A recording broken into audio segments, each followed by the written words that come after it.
Welcome to From Dorms to Desks, job hunting tips for those early in their careers, a podcast brought to you by College Recruiter job search site, which believes that every student and recent grad deserves a great career, and hosted by Work Defined.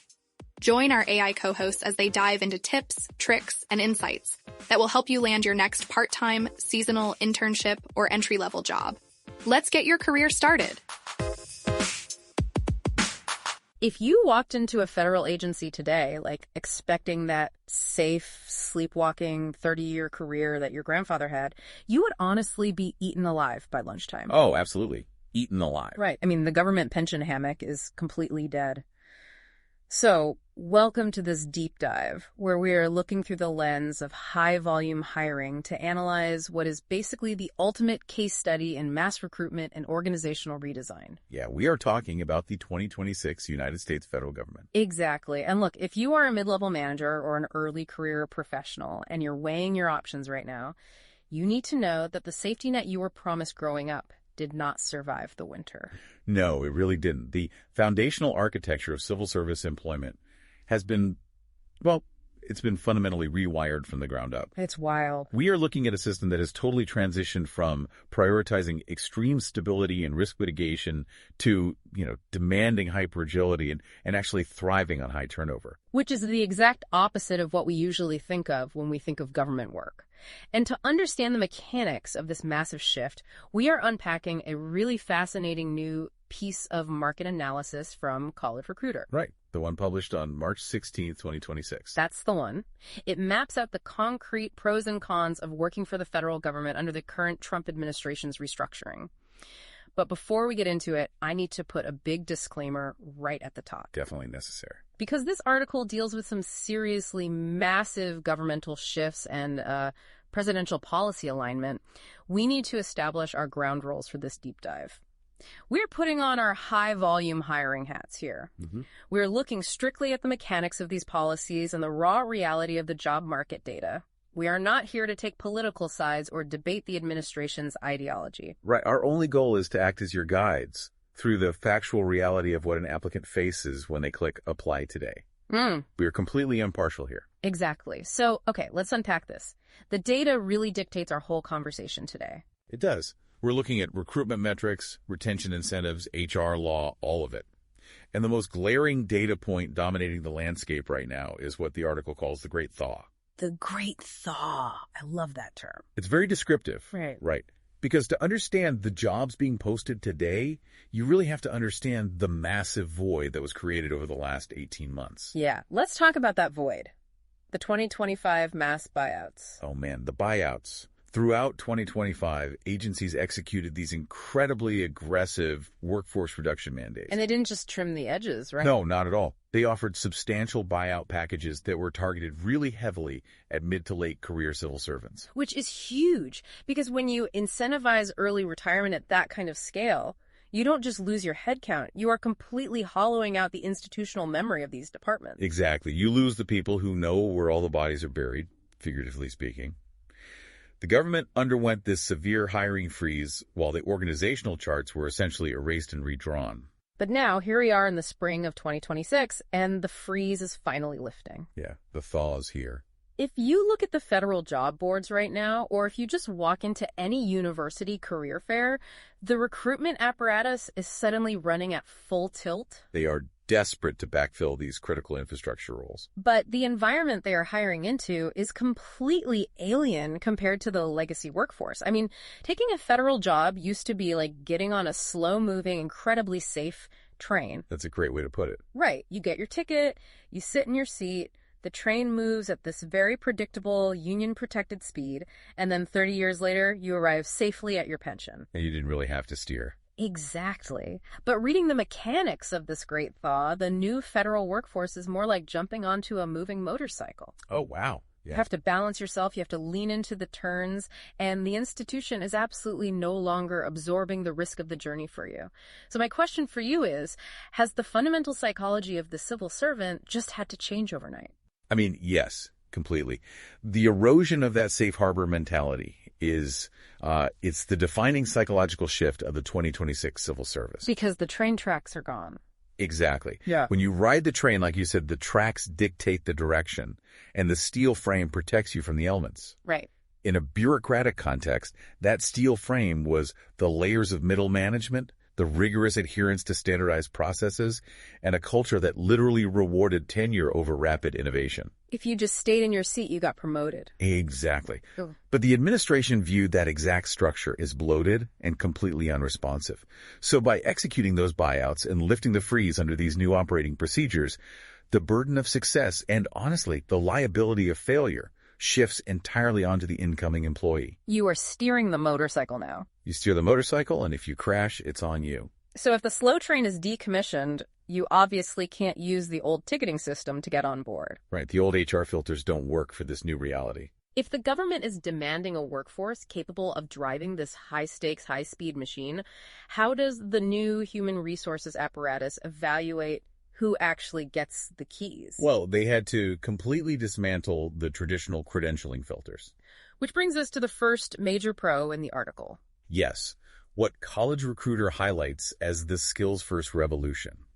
This is driven by the 2026 Merit Hiring Plan. Let's break that down because the old system was kind of a nightmare for tech talent. It was awful. Historically, the Office of Personnel Management, OPM, relied heavily on academic degrees as a proxy for actual competence. Right, your placement on the general schedule, the GS pay scale, was rigidly tied to your diploma. Exactly. A master's degree automatically unlocked higher pay bands, completely regardless of your practical ability to execute the specific technical demands of a project. Which makes no sense in tech. And the article points out that the 2026 plan officially severs that requirement. Yes, completely cut. Agencies are now aggressively prioritizing candidates who can actually write secure code, architect cloud databases, or run cyber threat models. Because that's what they actually need on day one. Exactly. They are utilizing these practical technical assessments right in the interview phase. Like, if you can pass the whiteboard test or the coding simulation, they literally do not care if you learn those skills in a 6-month intensive boot camp or just sitting in your basement reading forums. Which is a profound mechanical change for high-volume hiring in the government. It's massive. I mean, think about previous decades. A brilliant 22-year-old self-taught programmer would be automatically disqualified by the USA JOG's automated screening algorithms simply because they lacked a 4-year computer science degree. Yep, the resume builder would just filter them right out. Or, best case scenario, they would be offered a GS5 entry-level position that paid a fraction of what they could make in the private sector. Nobody's taking that deal. Nobody. But under these new technical assessment protocols, that exact same applicant can leapfrog the bureaucratic ladder entirely. They can land directly in a GS11 or even a GS12 role based purely on demonstrated capability. Okay, here's where it gets really interesting to me. Doesn't this create just an explosive culture clash inside the agencies? Oh, it's incredibly tense. I mean, picture this. You are going to have a 24-year-old boot camp graduate walking in at a GS12 level, tasked with overhauling legacy systems, and they are sitting right next to a 55-year-old lifer who spent a decade earning a master's degree at night just to reach that exact same pay band. Yeah, the cultural friction is immense. You have two totally different value systems colliding in the same cubicle. How does management even handle that? Honestly, it's messy, but from an operational standpoint, it was a necessary shock to the system. The government was fundamentally uncompetitive in the cyber and IT labor markets. Because the private sector figured this out years ago. Yeah. Exactly. Google, Amazon, the big defense contractors, they abandoned strict degree requirements for technical roles a long time ago. They hire based on practical output. Right. The federal government was just bleeding top-tier technical talent because their HR protocols were trapped in the 20th century. Dropping the degree requirement democratizes the hiring process. And it completely shifts the internal balance of power, doesn't it? Oh, absolutely.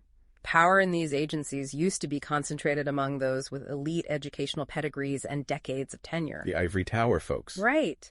But now, influence is consolidating around the practitioners, the personnel who can actually keep the digital infrastructure operational when everything hits the fan. But I'm looking at the numbers in this College Recruiter article, and honestly, I don't understand how this infrastructure actually stays operational right now. Because of the staffing levels. Yeah.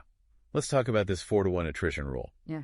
If I'm reading this data correctly, agencies are operating under a strict mandate where they are only authorized to hire 1 new employee for every 4 who depart. Yes, that is the literal math of the lean workforce model the administration has implemented. That math seems physically impossible to sustain. It's definitely extreme. I mean, if a cybersecurity division loses 20 seasoned analysts to the 2025 buyouts, they are only bringing in 5 new people to replace them. The workload doesn't magically shrink by 75%. How do public services not completely collapse under that ratio? Well, they don't collapse because the mandate forces ruthless triage. Triage. Okay, explain that. Under the old model, a federal department might juggle, say, 50 ongoing initiatives.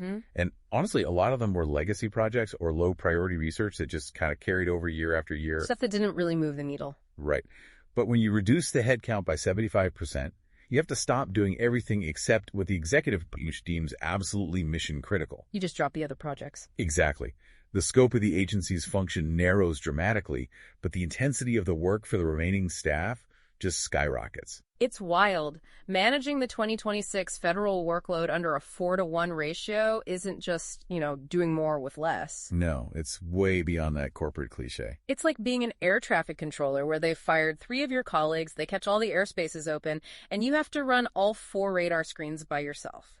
That is a terrifying but very accurate analogy. You aren't just working harder. You are actively deciding which projects land safely and which ones you simply have to let crash into the ocean. And that triage responsibility is exactly why early career professionals are experiencing such rapid acceleration right now. Because they are the ones manning the screens. Yes. Think about the private sector. A new hire's impact is typically very constrained, right? Oh, yeah. You're usually just fixing minor bugs for the first year. Exactly. You might spend your first 12 months optimizing a minor feature on a larger app, or just helping a team incrementally increase quarterly efficiency margins by a fraction of a percent. Very safe, very slow. But in the current federal ecosystem, the vacuum of experienced personnel means those new hires are handed the controls immediately. On day one. On day one, you are stepping in as the primary lead on projects that dictate national infrastructure security, public health logistics, or massive multi-agency data migrations. What's fascinating here is how much that actually appeals to Gen Z. Massive responsibility, sweeping national impact, and completely skipping the decade-long climb up the ladder. It satisfies that desire for immediate, meaningful impact. Totally. It appeals to a very specific kind of highly ambitious personality. But let's look at the financial reality of this, because passion doesn't pay the rent. No, it doesn't. A 24-year-old running 3 radar screens is taking on an incredible amount of stress. Are agencies essentially bribing people into burnout? Because I'm looking at the financial perks listed in the piece, and they look an awful lot like combat pay. Honestly, combat pay is a very accurate way to frame their compensation strategy. So they know how bad the stress is. Oh, the agencies are highly aware of the attrition metrics and the resulting stress loads. They aren't blind to it. Right. And they also know they cannot compete dollar for dollar with top-tier Silicon Valley base salaries. A GS-11 salary is good, but it's not Netflix engineering money. So how are they getting these foes in the door? They are weaponizing specific federal benefits to target the most acute pain point of the incoming workforce, which is student debt. Ah, the federal student loan repayment program. The article highlights this as the ultimate recruitment magnet right now. It really is. Yeah. Agencies are aggressively leveraging it to fill these critical thaw vacancies. Walk us through the actual numbers on that. Sure. An agency can offer an employee up to $10,000 per year toward their federal student loans, capping out at $60,000 total. Wow, 10 grand a year just wiped out. Exactly. And when you integrate that loan forgiveness into the broader total compensation formula, the financial trajectory of a new hire changes completely. Break that down for me. How does that math actually beat out a higher paying private sector gig? Like, let's say I have an offer from a tech firm in San Francisco. Okay, consider that tech worker in a major private sector hub like SF. They might secure a really flashy base salary, maybe some restricted stock units. Sounds great on paper. Right. But that income is immediately diluted by exorbitant cost of living expenses. Rent is astronomical. Plus, they have high out-of-pocket healthcare premiums and the monthly drain of student loan payments, which they're paying with post-tax dollars. Right, the taxes just eat away at that big salary. Contrast that with a federal hire in a mid-tier cost of living market like, say, Kansas City or Raleigh. Okay. They receive a competitive GS-11 salary. But the government is paying down $10,000 of their debt annually, pre-tax effectively for them. That's massive. They're utilizing the thrift savings plan, the federal equivalent of a 401k, with an automatic 5% agency match right out of the gate. Free money. And they have access to heavily subsidized premium tier federal health care. Are you tired of talent and HR podcasts that sound like corporate training videos? Same. Talentless is the no-fluff show about hiring, leadership, culture, and what's actually going on in the world of work. Talentless is a podcast for recruiters by recruiters.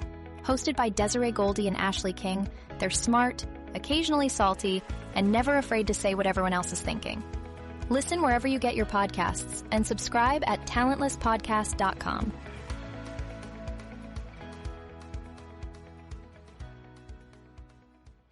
So this applicant is simultaneously erasing negative equity, building retirement wealth, and keeping their day-to-day living costs totally manageable. That is a wildly pragmatic strategy. You basically take the hit on the stress and the massive workload, but you financially bulletproof your 20s. Exactly. It's a very calculated exchange of mental energy for rapid wealth stabilization. But, and this is a massive but, this exchange relies entirely on you actually keeping the job. Yes. Yes, it does. And that brings us to, honestly, the most radioactive section of the college recruiter analysis. The concept of permanent federal status has been effectively dismantled. Completely dismantled. Let's dig into the at-will era. This is the most profound legal and structural shift in the civil service since, honestly, the Pendleton Act of 1883. Wait, really? Going back to 1883? Yes.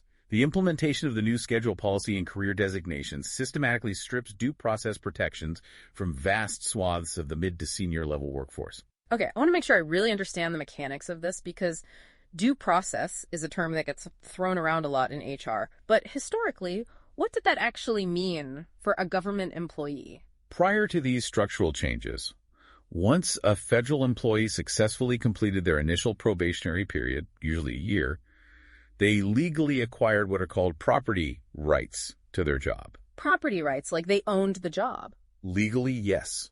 They could not be fired at will.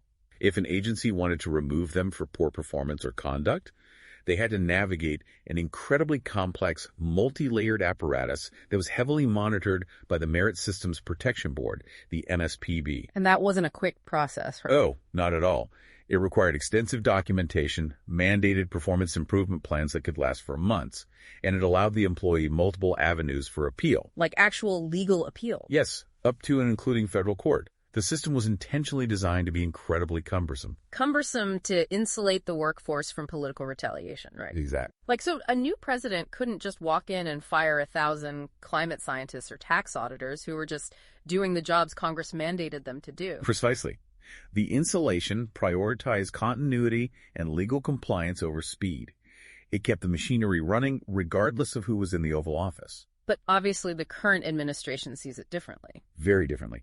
If we connect this to the bigger picture, the current administration's philosophy views that insulation not as protection, but as a mechanism for bureaucratic obstruction. Right.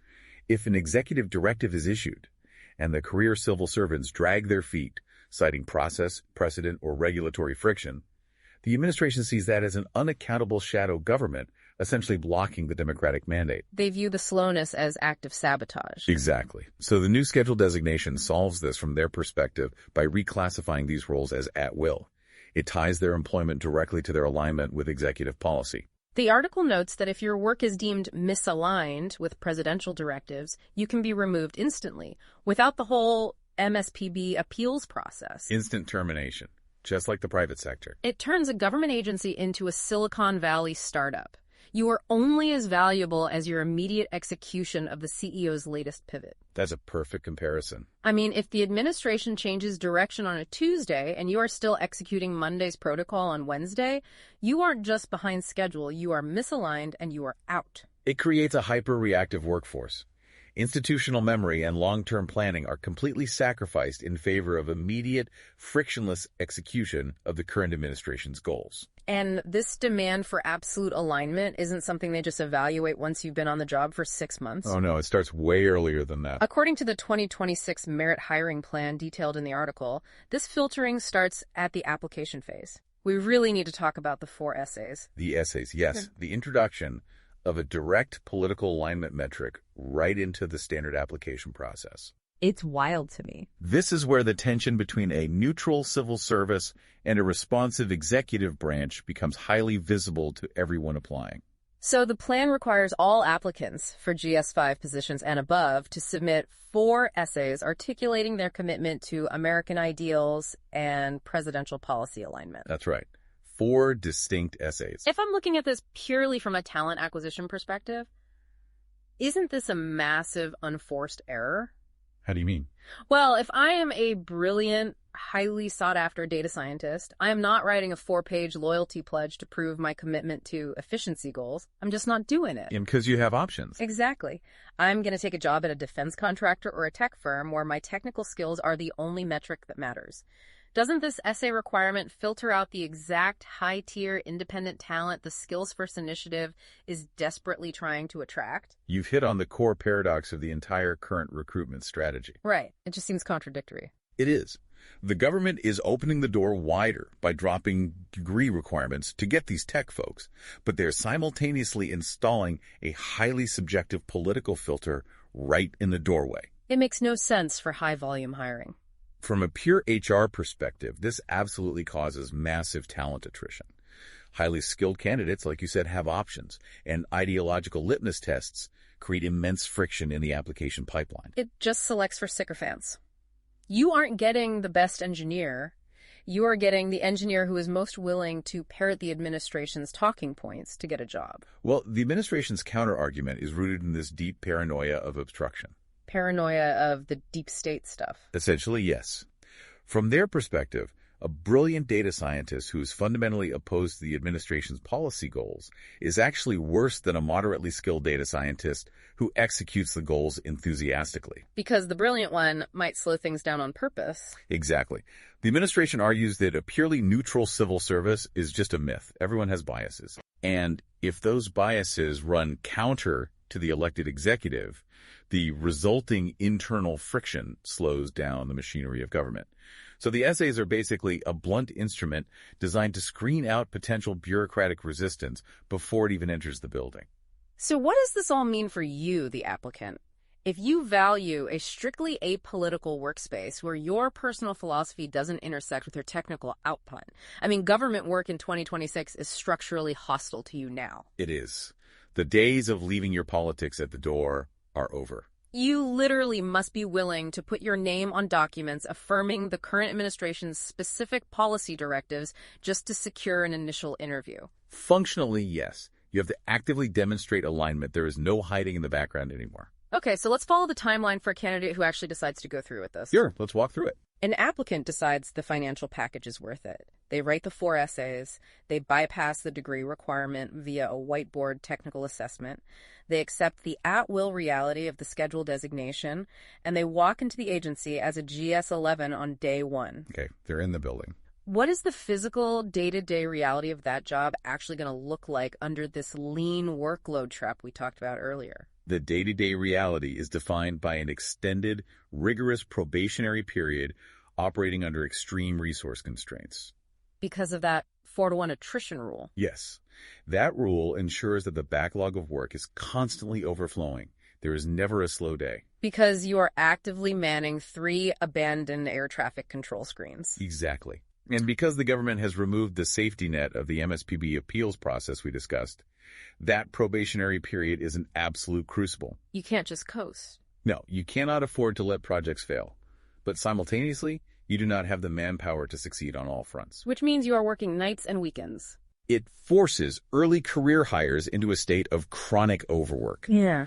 The legendary concept of federal work-life balance, leaving the office at 4:30 p.m., with zero expectation of answering emails until the next morning, that has totally evaporated in these restructured departments. Yeah, the article points out that to prove your mission-critical impact and survive that extended probation, you are forced to shoulder the heaviest lifts imaginable. You have to prove your worth every single day. You are navigating archaic federal software systems that haven't been updated in a decade, managing the inherited backlogs of retired legacy staff who took the buyouts, and trying to execute these rapid policy pivots. All at the same time. All while knowing that a single misstep or even just a perceived lack of alignment could result in immediate termination. That isn't a sustainable career path. That is a recipe for catastrophic burnout. It really is. Yeah. And this raises an important question, perhaps the most important organizational question for the government moving forward. How long can an agency actually sustain critical operations on the pure adrenaline and burnout of its youngest employees? Not very long, I'd imagine. Right. You are importing highly skilled, heavily indebted tech talent, maximizing their output for 24 to 36 months, and relying entirely on the financial lure of student loan repayment to keep them tethered just long enough to execute immediate directives. And once the loans are paid off, they're gone. They bounce right back to the private sector. Which perfectly frames the final verdict of the college recruiter piece. We have laid out the entire board here for you today. We really have. The massive immediate responsibility, the skills-first hiring, the $10,000 loan repayment, balanced against the at-will employment, the political loyalty essays, and that crushing 4-to-1 workload trap. It's a lot to weigh. When you synthesize all of this data, who is the 2026 civil service actually for? The profile is incredibly narrow now. The article concludes that federal employment today is strictly for the high-risk, high-skill specialist. If you are an IT architect, a cybersecurity analyst, or an engineer, and you want to completely bypass the traditional 10-year climb up the corporate ladder, this is your arena. This is exactly where you should be looking. You enter the government, you accept the extreme workload, you use the $10,000 annual loan forgiveness to wipe out your debt, you put lead architect on national infrastructure on your resume at age 25, and then you exit back to the private sector. It is literally a tour of duty. The concept of a tour of duty perfectly encapsulates the new reality. Right. You aren't staying. No. You leverage the unique, chaotic opportunities of the Great Thaw, you build an elite portfolio under fire, and you leave before the chronic stress and the political volatility break you. But if you aren't that person, then the data strongly suggests avoiding this environment entirely. Yeah, if you are a generalist seeking a quiet, predictable career path, or if you require an insulated workspace safe from the shifting winds of the executive branch, applying for a federal job right now is a total trap. Do not apply. The archetype of the public servant has completely mutated. You cannot enter the civil service today as an employee waiting for a pension to vest. Those days are over. So what does this all mean? It means you have to enter as a competitor, you have to be a shark, you have to be aggressive, ruthlessly pragmatic about your financial goals, and constantly vigilant about your alignment with shifting directives. And honestly, the transient nature of the new workforce is a feature of the redesign. It's not a bug. They want the high turnover. Absolutely. The administration wants a constant influx of highly skilled, agile practitioners who execute directives rapidly and then leave, rather than a permanent class of bureaucrats who prioritize institutional preservation over action. It is a totally new game, played on a tightrope without a net. Let's quickly recap the mechanics we've covered in this deep dive. Sounds good. We started with the massive hollowing out of the 2025 buyouts and the reality of the Great Thaw. We analyzed the shift from a slow train to a moving motorcycle, moving into the skills-first revolution that allows tech talent to bypass degree requirements entirely. We explored the brutal arithmetic of the 4-to-1 attrition rule and the air traffic control triage it forces on all the new hires. We broke down the financial strategy of weaponizing the $10,000 loan repayment and the TSP matches. And finally, we tackled the structural vulnerabilities. The dismantling of due process via the at-will schedule designations, the political filter of the 4 essays, and the inevitable burnout of the lean workload trap. Navigating this landscape requires a brutally honest assessment of your own technical capabilities, your risk tolerance, and your financial timelines. It really does. To you, the listener, thank you so much for joining us on this deep dive. We hope that unpacking the mechanics of this College Recruiter article has equipped you to look past all the political noise and really understand the structural reality of the federal job market today. If you're eyeing a government job this spring, you now know exactly what the machinery demands of you. Exactly. But before we close, I know you had one final thought to leave everyone with. I do. I want to leave you with one final, lingering question to mull over on your own. Let's hear it. We've established that the government has successfully transitioned from a lifelong career destination to a high-turnover, high-intensity tour of duty for tech specialists looking to build their resumes and eliminate debt. Right. If the average tenure of a critical infrastructure engineer drops from 20 years down to maybe 36 months, how will that rapid revolving door fundamentally change the continuity, the security, and the institutional memory of the entire country over the next decade? Wow. That is the multi-trillion-dollar question right there. Something to really think about. Until next time. This has been From Dorms to Desks, job hunting tips for those early in their careers, a podcast brought to you by College Recruiter job search site, which believes that every student and recent grad deserves a great career. Each episode, we dive into tips, tricks, and insights that will help you land your next part-time, seasonal, internship, or entry-level job. Subscribe to this podcast for free now, so you don't miss an episode, and visit www.collegerecruiter.com to find your next great job.